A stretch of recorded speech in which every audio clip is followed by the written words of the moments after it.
we introduce ourselves, what grade or what you do in the school, and which school that you're in. Let me go down my list. Amy Judd, why don't you go first? Hi, I work in the Wellness Center at Job Corps, Oneonta Job Corps. And I'm an LPN here. That is great. Glad you're here. Dan. Good day, everyone. My name is Dan Willett. I am project coordinator at LEAF with Julie of Team Awareness New York. I'm happy to be here. Thank you again for joining us if you're joining again, or welcome if you're joining for the first time. I hope you enjoy the content and find great benefit with it. Great. Great. Thank you. Jocelyn, good to see you. Could you introduce Hi. yourself, please? My name is Jocelyn Plaus. I'm the Business Engagement Specialist at Oneonta Job Corps Academy. Great. Thank you. Let's see. All my names are jumping around. Erica. Hi, I'm Erica Rockline, and I'm a special ed teacher at Lawrence Central School, and I teach primarily middle school. Right, glad that you are here. Okay, and I've got Elle Lyons.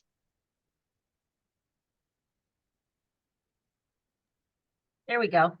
I'm Lynette Lyons. I teach family and consumer science at Lawrence Central School, grades 7 through 12. Cool. I want to take that class. Okay, and I have S. Summers. That'd be me, Sylvia Summers. I work in the Cooperstown Central School junior senior high. I used to work with Erica, sort of indirectly when she was at Cooperstown. That's a gain for Lawrence. I'm an LTA and I work in academic intervention. Great, thank you. And Amy, how about in your room? Amy D. I am a volunteer consultant at the Teacher Center, and I'm glad to be here. Thank you. And who's with you? Good to see everyone. Yeah. And who's with you, Amy? She can't talk. She has laryngitis. This is Samantha Harvey. She does everything. She's going to be graduating from SUCO. She's in charge of History Day. She's an award winner, so glad to have her here. We love interns. Absolutely. Glad that you're here. Okay, so let's see. Did I get everybody? My screen was jumping around while we were doing the introductions. And did everyone get the pre-survey link from Dan? And have you finished it? Give you a second to finish it if you need just a second more. Yeah, that you finished it. Okay, good.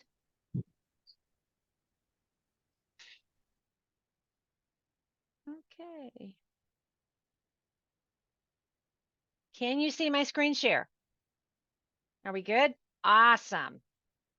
Glad to hear it. Let me get everything set up here on my big wide screen to make sure that I can get a hold of everything that I need to get a hold of while we're doing this.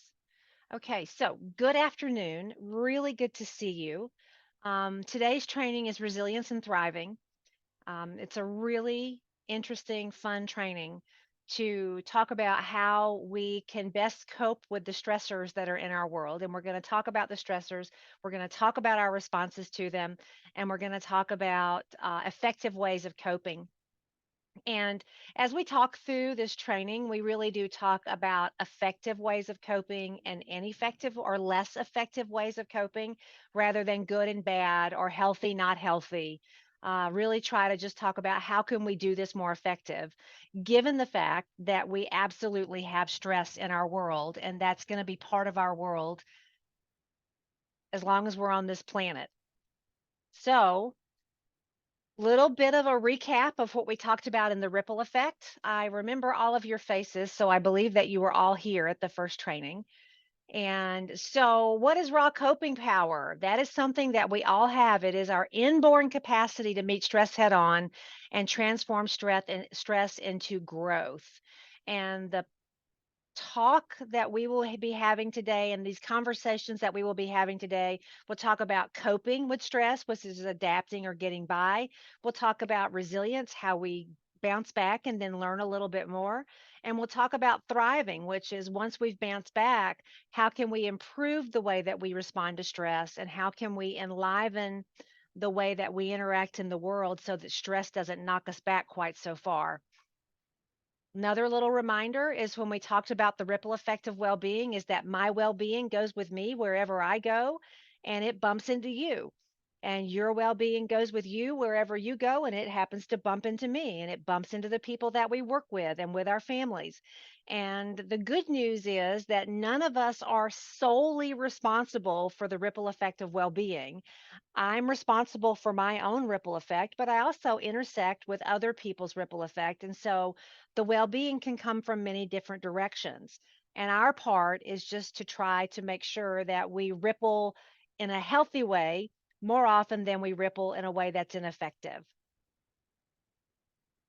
So, a little review of the science. The best predictor of personal health and well being is feeling feeling supported, connected, and belonging. The best predictor of team well-being, the people that you work closest with in your schools and in your offices, is having coworkers and supervisors who communicate well and support each other. And a healthy work culture, which would be your entire school building. The best predictor of healthy work culture is making a contribution to customers, that is students and community, plus supporting the community. And that really is having a sense of purpose in the work that we do. When the workplace communicates a sense of purpose and the people who work in the workplace have a sense of purpose, that level of well-being and that healthy work culture is improved. So my first chance to pop you into a work group, whoops, Julie. That was a little preview, by the way, is to pop you into a work group. And what I'd like for you to do in your group is talk about the culture's role in stress. And if you wouldn't mind, when you go into your work group, then please have someone serve as a reporter so that when you come back out, what I'd like to hear from you is kind of list the ways that the culture has a role in our stress, whether that's the broader culture, whether it's your community's culture, or whether it's your workplace culture. What role does that have in stress? Now, let me do the breakout. Welcome back. All right. So, Lynette, your group, you were in group 2, right? Who's reporting out for your group? Jocelyn. Jocelyn, you're up. All right, well, we have some of the what is culture's role in stress? We talked a lot about gender roles. We had 3 women in the group, so just kind of talking about the pressures on having to do it all, and if you don't complete it all, then it's not enough. And that stress relief usually equates to spending money or retail therapy or consuming alcohol, drugs, food, like overconsumption to make yourself feel better. And then The just stress and the culture really propagates that, right? Like Yeah. here's the way you take care of yourself, right? Yeah. And I mean, even just to kind of go off of the gender roles, I know that, I mean, it's been a beautiful thing to have, inclusive roles in the workplace and things like that, but it's also that added pressure. It doesn't take away from your role as a mom or caretaker. It almost goes into, if you're a teacher and you're a woman, the idea is that you're more mothering and nurturing. And if you're strict, then there's something, what's wrong with you? You must be, Right? Gotcha. extra. Absolutely. I'm not doing this. Thank you. Let's see. Erica, were you in the other room? Who's reporting out for your team? I guess I can. Okay. So we just kind of said that like our cultural role is like kind of the idea that the more you take on, the better. So we kind of even talked about like we feel like the need to go to work even when we're sick, like not take the time to ourselves. Right. We talked about if you're not from here, kind of a lack of support from a community. I feel it like, cause I'm just raising two kids, like neither of my spouse or I grew up here. So like, you know, there's no help, like it all falls on us. Mm, And then, so we kind of talked about too, is that like, what do you do to reduce stress? So we kind of talked about like, there's no real ways in this area to kind of cope with stress other than, you know, like maybe exercise or something. And another, I think Amy talked about that she belongs to a church group. So that's how she makes her connections. good, good. Those are really great conversations. And it's true. Our culture actually values workaholism, right? That is a part of our culture that says, do this, do this, do this. But then if we burn out, there's not a lot on the other end to help us if we burn out. So there's this expectation that we produce, produce, produce. And then there's this other part that's like, what? You burned out? What's wrong with you? And then there's this piece where the culture, that picture just very clearly shows what we see on TV all the time, what we see on social media is that the way to respond to stress may be eating, shopping. I think we said retail therapy, right? I understand that term totally. Drinking, smoking, vaping. Sometimes we respond to the pressure to produce by overworking to meet that pressure. That's the way we respond to it. Or we respond to it by vegging out in front of the TV. And then, of course, there are other healthier ways to respond that you began to list. And we're going to talk about that more. Thank you for doing that because it's really important for us to acknowledge that the pressure doesn't necessarily always just come from our work or our family. There's a whole lot around it from where this stress comes from, and stress is just has become this rhythm of our life. And stress doesn't go away. I mean, different stressors go away, but I don't know if you've ever experienced a completely stress-free time. That doesn't seem to happen so much anymore. And so what we have to do is learn how to manage ourselves and cope with stress in the midst of stress. And it's possible. It's absolutely possible, and it's possible to do it in an effective way that keeps us from having some of the end results of being overstressed. So, we're going to talk today about coping with stress, effective coping and ineffective coping. And by the time we're done, you will have worked through your workbook. That's the last thing that we do. You will have worked through your workbook and you will have your own goals that you pick, you design, you select for you about more effective ways to deal with your own stress. And I can tell you that I've been through this training several times, and every time I do this workbook, there's a different thing I need to work on. And that's okay. That's just part of life. So let's talk about set point. I love this conversation about set point. So what that actually is our baseline. We all have one, and it's our baseline for expected happiness or where we return to after a positive or negative experience. So let's say something really awesome happens. You win an award, you get a raise, you get a promotion. That's a wonderful thing that happens, and our emotional level goes up higher, we're happier, we're joyful. Well, we can't stay there all the time. So it comes back down to set point after we kind of get over the excitement. And that's very normal. If we have an experience that is sad or tragic or upsetting or frustrating, our emotional selves go below baseline, but we don't stay there. We kind of equalize back up to our set point. And that can be and we can each have a set point in a different place. Take a look at this little scale right here in front of you. That some people's set point is that they're just distressed all the time. They're in distress, their life is in distress, their work is in distress, and that's kind of where they land after hard times and after good times. They land feeling distressed. Some people, their set point is that they're always feeling tension and needing to release the tension. Feeling tension, needed to release the tension.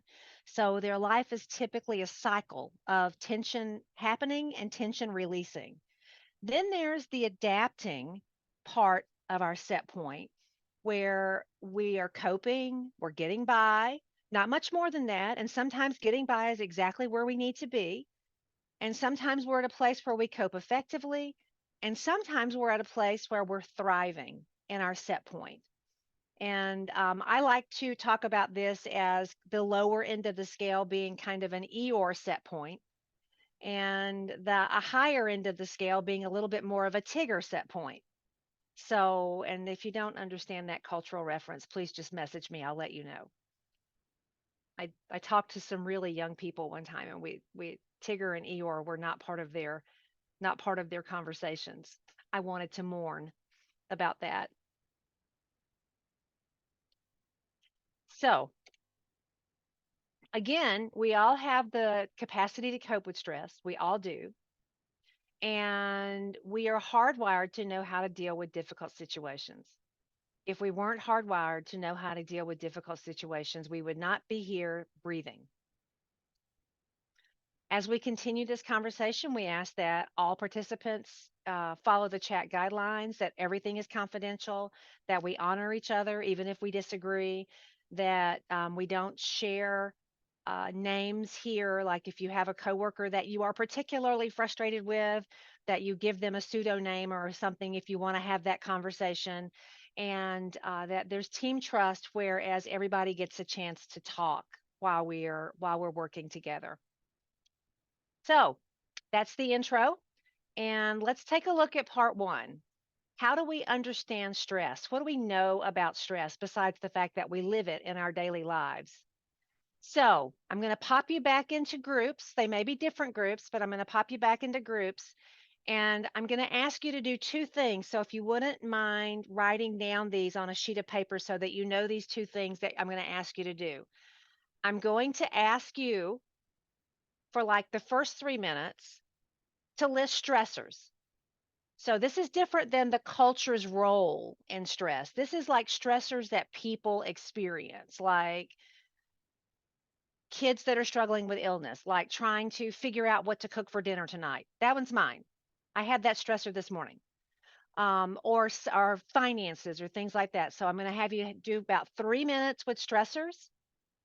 And then I'm going to also have you do about 3 minutes, and I'll put it in the chat when it's time to change, on how people respond to stress. How do we respond to the stressors that are in our life? And I want you to list as many ways that people respond to stress. Okay, you got the two assignments, 3 minutes on stressors and 3 minutes on responses.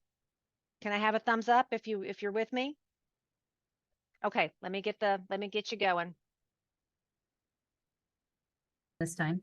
Go for it.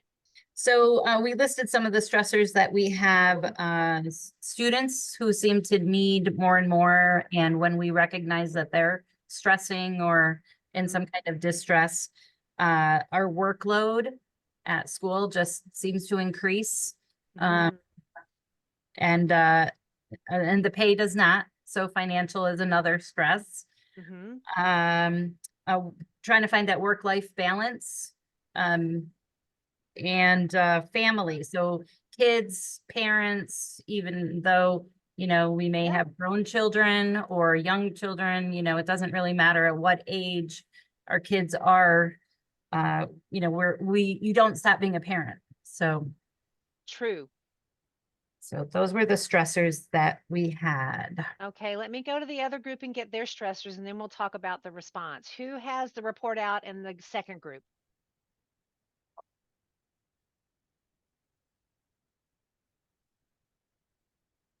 Were we the second group? Amy and Erica, I think. Oh, I was gonna say, I thought we. Erica, do you want me to, or do you want to do it? You can if you want. That's a stressor. Who's reporting out? That's a stressor. Okay, we need to put that on the list. Okay, we talked about relationships, dealing with paying for things such as childcare, increased heating expenses, things like that, unexpected bills, not enough time for a hobby, remembering, not having enough friends or community, and or an environment that's, comfortable for you to walk into. And some of the responses were, Wait, let's wait for that. Let's wait for that. So really great list, because I think what you guys put out there is like real life list. That's just the stuff that we deal with. I wonder if any of you considered positive stress. So We what did might not. what might a positive stressor be? Upcoming vacation. I mean, you want that to happen because ultimately, you're going to be able to enjoy it, but there are all those steps leading up to it and the anticipation. Right? Everything has to be in a row. Everybody's tickets or travel has to be taken care of. Every suitcase has to be packed. All the verbos have to be arranged. All of that stuff. And all of that is stressful because you want the vacation to be easy breezy, Mhm. right? What about weddings? Mhm. Yeah, it's a good, wonderful celebration. I've known more than one bride that was a little stressed even I've known more than one mother of the bride that was a little stressed on the way up to the event. What about a raise? Well, I mean, not a raise. Raises are pretty stress free. What about a promotion? Oh, yeah. Mhm. More Promotions can be, responsibility. yeah, more responsibility, kind of more expectations, right? Mhm. Moving. Moving can be Yeah. exciting and is unbelievably stressful. So when we think of the word stress, we typically put a negative connotation with it. We just do because it doesn't feel good. I mean, even if it's positive stress, it still doesn't feel good. So just wanted to kind of put that out there, that there are stressors that are really life difficulties. And then there are stressors that are really positive things, but have their own set of circumstances with it that bring us to that almost similar feeling in our body, right? Okay, good. Now let's go back to group one. What are some responses to stress? Okay, so we listed overworking, staying late at work to try to get everything done Mhm. so the next day would be easier. Yep. Exercising, Mm. chiropractor and massage therapy. Because I think we all probably carry our stress in our shoulders and our backs, and reading or watching movies, so some kind of escape. Uh, Being with friends and drinking wine.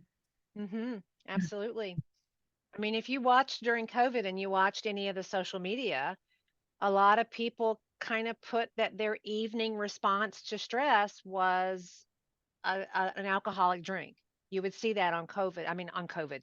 You would see that on social media a lot, that there were responses to stress, right? Okay. It was a reality of what we were going through at that time. All right. Thank you. What about group two? What are your responses?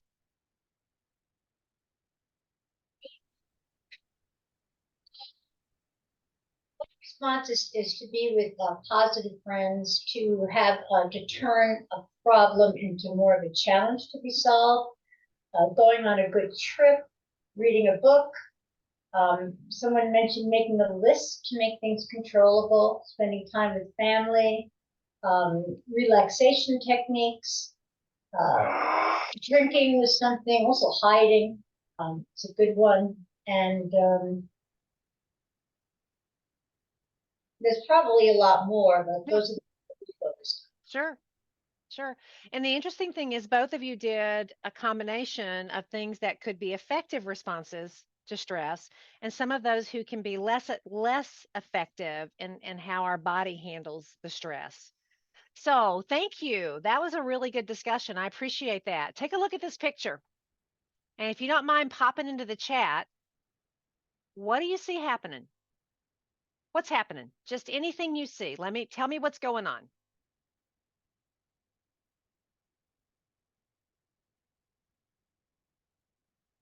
Those kids look like they might be roughhousing. Mom is stressed, okay? Kids are fighting and mom doesn't have the energy to deal with it. What else could be going on?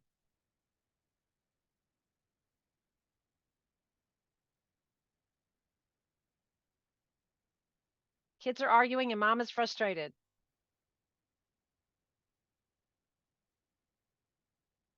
What could be another interpretation of what's going on?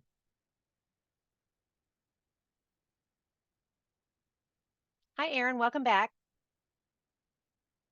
The kids are fighting and mom has a migraine. That could be. They are balancing on something and can't see, and mom is worried they might fall. Okay, there's an interpretation.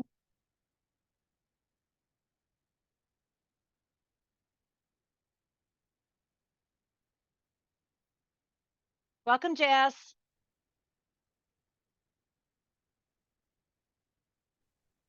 Hi, sorry. Glad you're here. It sounded like you were having a little Zoom insanity going on there. I don't like technology. Gotcha. Gotcha. Well, we'll get you caught right up. We got you. Yeah, the kids are entertaining each other. Mom just opened her electric bill. Thank you. So, one of my favorite answers is the kids are trying to learn ballroom dancing and they're missing their steps, and mom can't get them to do it right. So, the thing about this picture is that we literally don't know what's going on there. We have no idea. We just see a mom that looks frustrated, headachy, whatever. We see kids that have got each other by the shoulders. Who knows, but they're trying some weird way to give each other shoulder massages. We don't know. Kids are kids. So the idea is, though, when we look at a situation, we look at it through our own lenses. And there are lots of ways this can be interpreted, and that happens in our life a lot. That what we see in our life comes from our very own lens of the way that we see the world. So keep that little thought encapsulated because it has a lot to do with how we evaluate our own stressors. So, aspects of stress. Let's talk about what stress is, what stress isn't, how we respond to it. First of all, there are the amounts of stress that we have, and they can come in different doses, so to speak. So, a single event could happen that's stressful. I have a report due this afternoon. That's a single event. I spilled my coffee on my desk. That's stressful because there were papers there. That's a single event. That can cause stress. It typically causes momentary stress, unless, of course, it is a single stress that impacts more of our life. A single stressor could also be I got a call that my kid is sick at school. I'm going to have to leave work and I'm going to have to go pick up my child.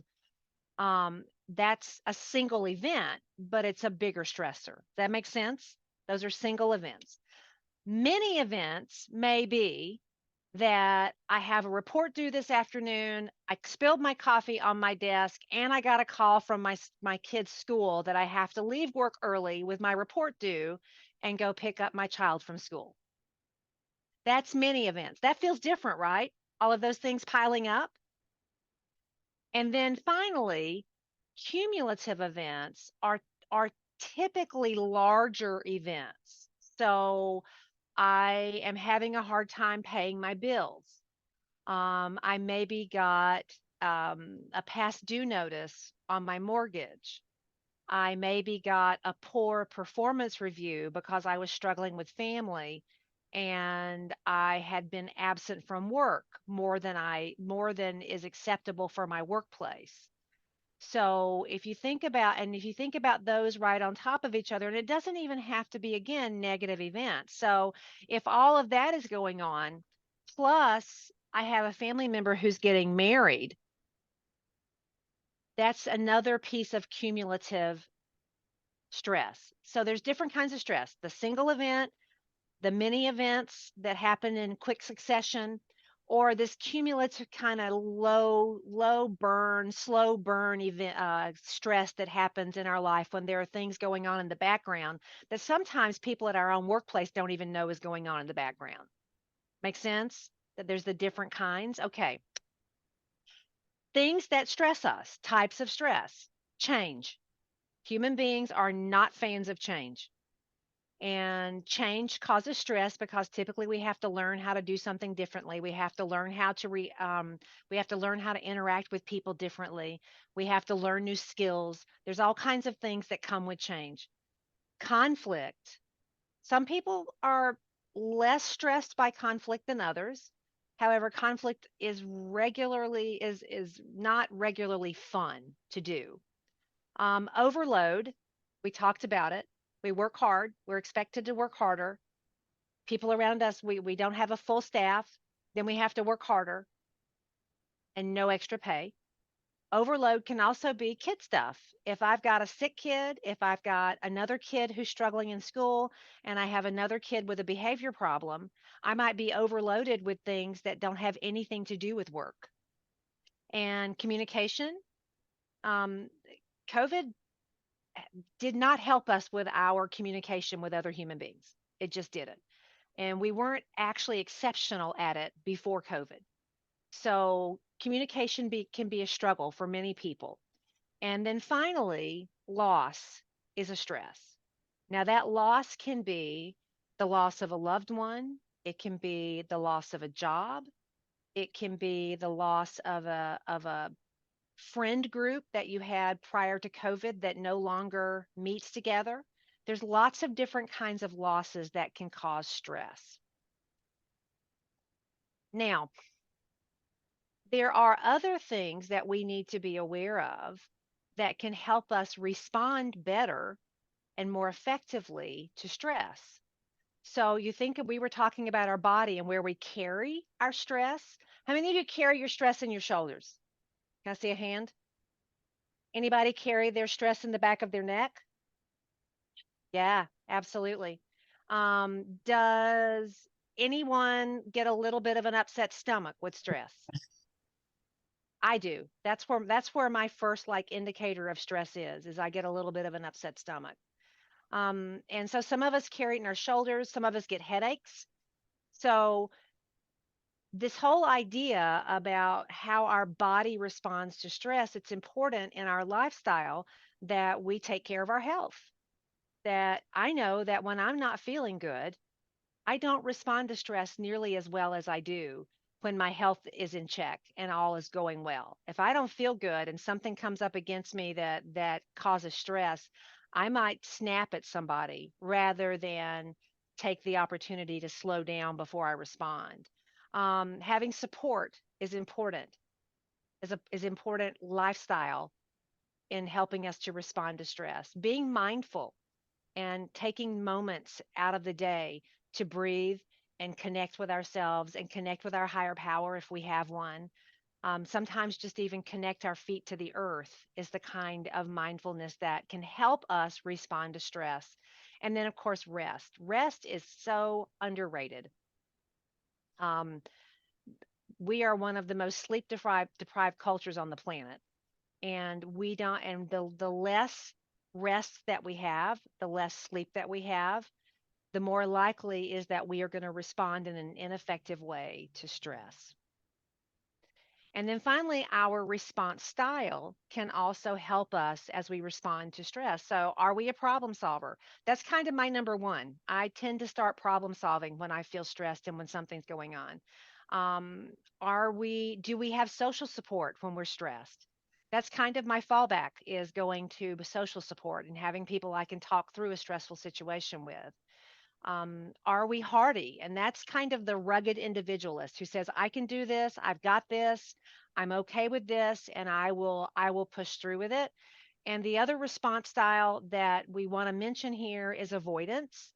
And avoidance isn't always the most effective way of managing a response style because sometimes it's okay to avoid. Sometimes you just don't want to deal with it. And if you did deal with it, then you might not be very kind about dealing with it, or you might not be very effective about dealing with it. But doing avoidance over and over again doesn't actually change the way that we respond to stress. So, do you know your early warning signs? Do you know what the things are that kind of tell you in your body or in your mind or in your spirit that a stressor is starting to get to you? So first of all, let's look at this. Physical. A physical early warning sign is headaches, maybe high blood pressure, exhaustion, and stomach problems. Those can be your early warning signs. Take a look and see if any of those apply to you. This is really before a stressor gets out of hand. This is when you're just starting to feel like, oh, this might not be good for me. Okay. What about emotional? Anxiety, feeling angry, irritable, frustrated.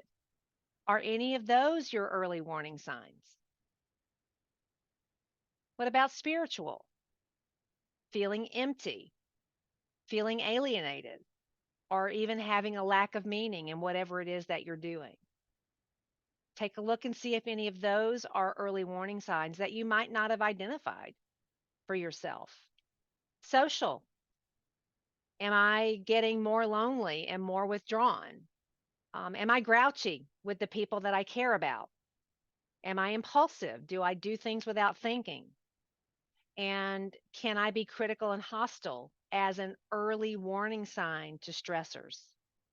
And then finally, concentration, inattentive, impaired reason are other early warning signs. Take a look at that whole list and see if there are any that apply to you that might be clues for you that a stressor is getting to be too much.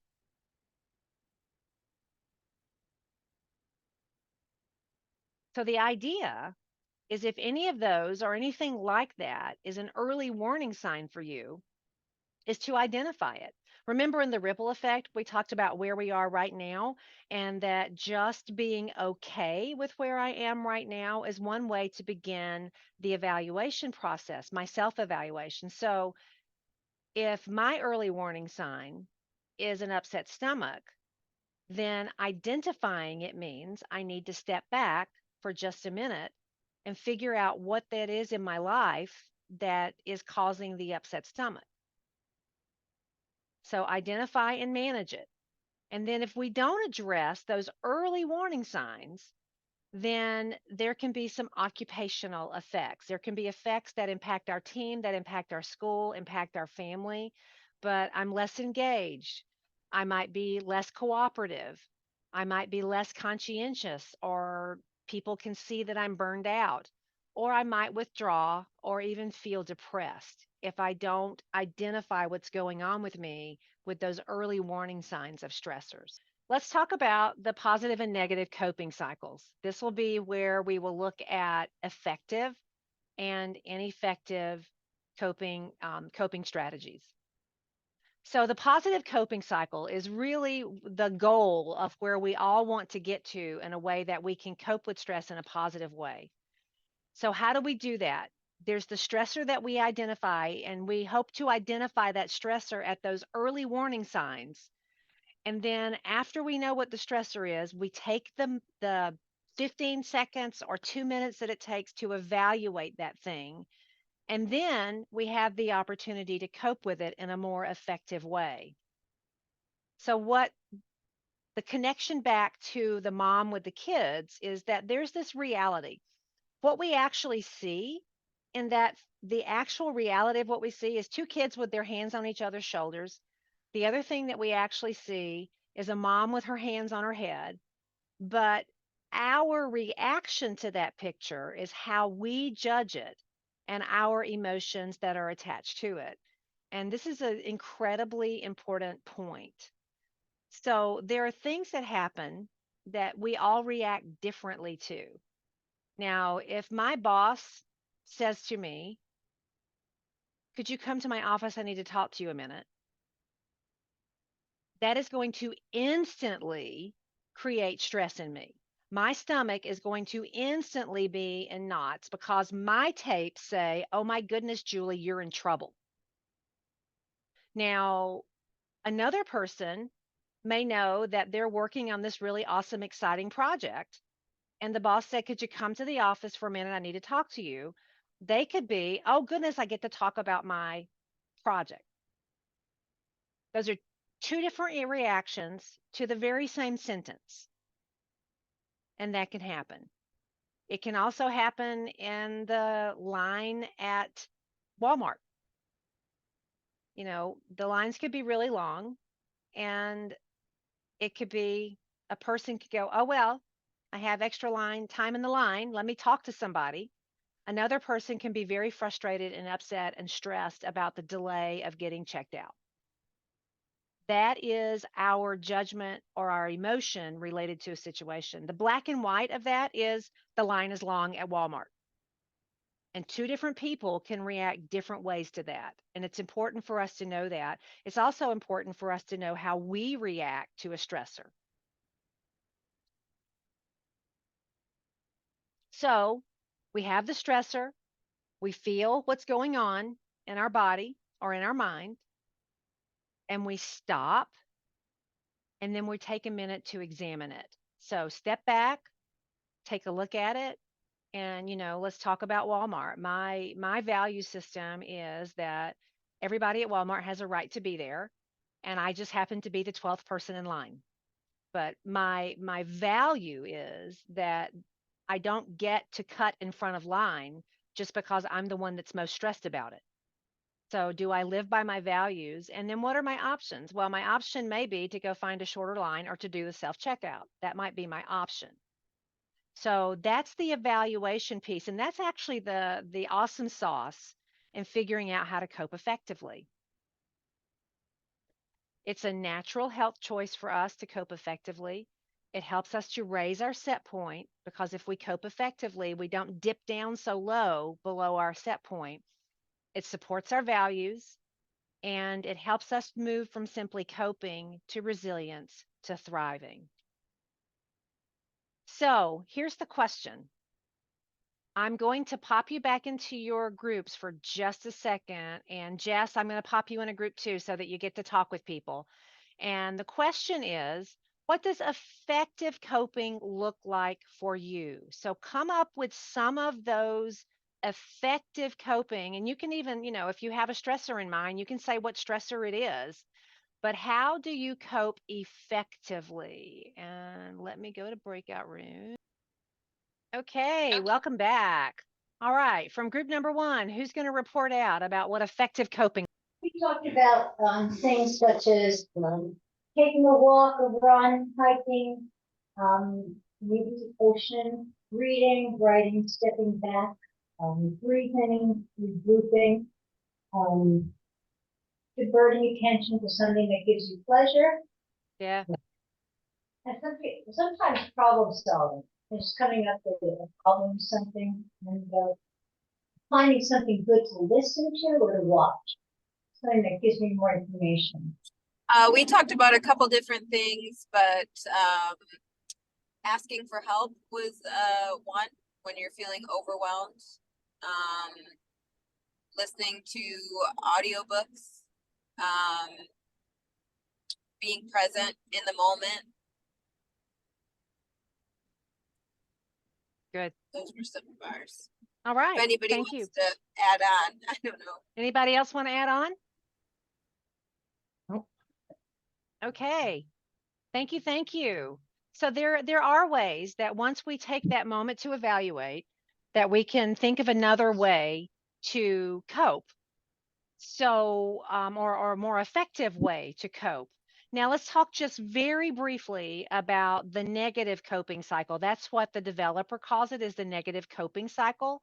And so what I just wanted to tell you before we go straight to the workbook is that the difference between the positive coping cycle and the negative coping cycle is that evaluation piece. If that evaluation piece is missing in the middle, what we tend to do is we have stressor, and then we go straight for a tension release. And that leaves out that piece of me taking the time to deal with whatever's going on with me related to the stressor. So I have the stressor, and then I go straight to a tension release, and that can be anything from me blowing up at somebody, from me snapping at somebody. It can be anything for me reaching for a drink or reaching for my remote control to binge watch anything that's on Netflix. It can be me running to Amazon to order whatever it is that I order when I do retail therapy.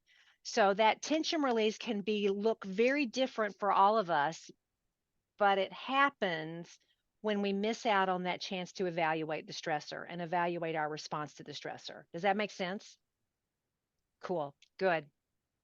Good, good. And I am going to zip through this part because the most important part of this work that we're going to do is the workbook so that you can take home your own goals. That's really, really important. But what we need to make sure about is in our positive coping cycle is that when we don't do that evaluation part, then what we tend to do is not notice our early warning signs. We sometimes don't follow our own values because it's certainly not within my value system to snap at people. If I'm not evaluating, sometimes I can. And also, if I don't follow the evaluate piece, then what might happen is a tension release. And then the later warning signs of stress can happen. And the later warning signs are things like irritability, crying a lot, shutting down, difficulty concentrating, increased use of alcohol or other drugs, a change in my sleeping habits, even a change in my eating habits. That can happen as a later warning sign of stress. And that can typically happen if we're not doing that evaluation piece. Does that make sense? So see the difference between positive coping cycle and negative coping cycle. One has the evaluation, the other does not have the evaluation. Great. Now, if you wouldn't mind, grab your workbook and let's go through this. This is good work here. So the first thing that I want you to do is turn to page 4. Turn to page 4. And take a look at those domains. So the domains are relationship, health, emotional, spiritual, financial, work, and career. Pick one of those. Pick one that is most troublesome or most intense for you right now in your life. And when you pick one, take a look at that list underneath and check maybe 1 or 2 things from that list in that same domain that might be what's going on in the domain. Okay? On page 5, go through those 18 items and decide if they are unlike you, in between, or like you. And then if you can see right here, put the totals for each section.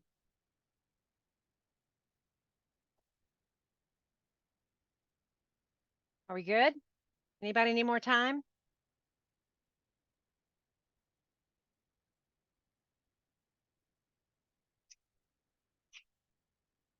Okay.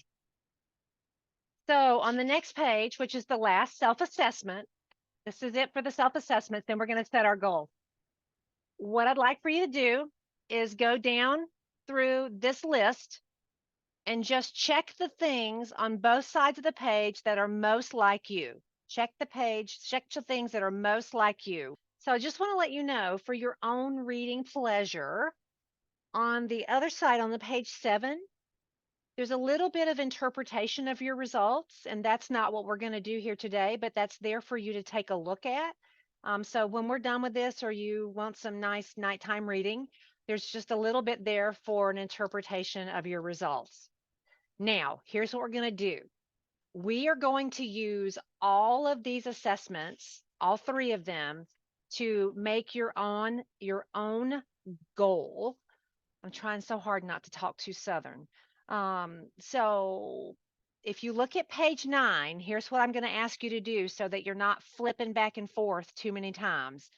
Take page 9 and just pull it off, because this is what you're going to be writing on.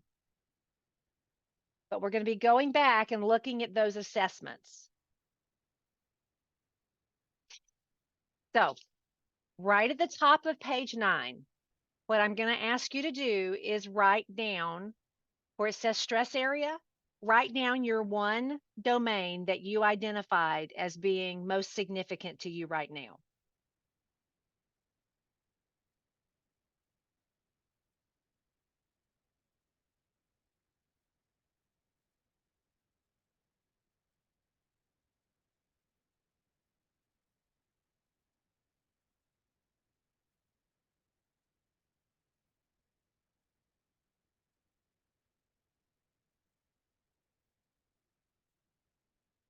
Okay. Now, where it says your response, list 1 or 2 effective ways you might better cope with the stressors in that domain. Think of some effective ways that you could cope, more effective, that you could cope with stressors in that domain. Okay. Now, take a look back to page 5 and then identify any lifestyle factors that you can either add or, oh, let's see, list lifestyle factors that you can add to help you respond better. Anything from page 5 that you identified, any place that you have strengths.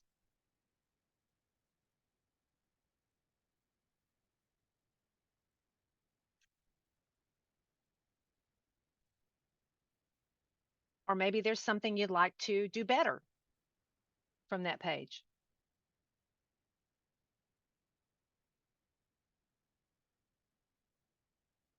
And write that down.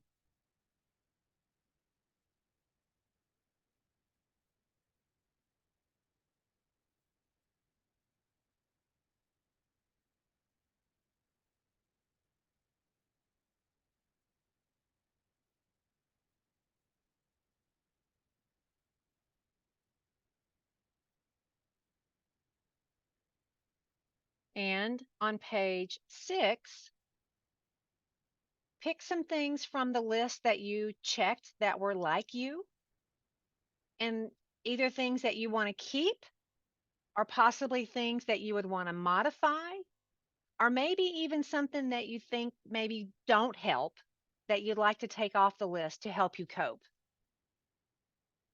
So something to add, modify, or remove.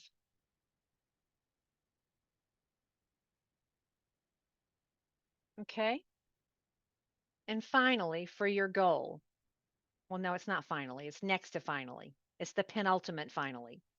So if you use the coping tools, what goal would you achieve? If you did all of that, so think about your domain. If you did all the things that you just wrote down, what would you achieve? Write that down. And the last thing, this is actually the last thing. What's one thing you can do this week toward that goal? One thing. All right, that's great. So here's the thing I want to tell you about this worksheet is that you can take any stressor in your life and kind of work through this. You have your self-assessment and you can change that self-assessment as needed, any of those changes. And like I said, when I've gone through this class, and I've gone through it a couple of times, I've done it for a different stressor, and it comes out a little bit differently of different things that I can do to help have more effective coping. So please take this with you and consider it. And what can actually happen is after you've done the worksheet a couple of times, it gets a little bit more automatic to use those internal resources that you have. So with that, I want to say thank you so much for your time today. And Dan is going to pop the post test into the chat. And if I could get you all to take the post test, and then you are free to leave, and we will see you next time. Thank you. It's been a delight having conversations with you.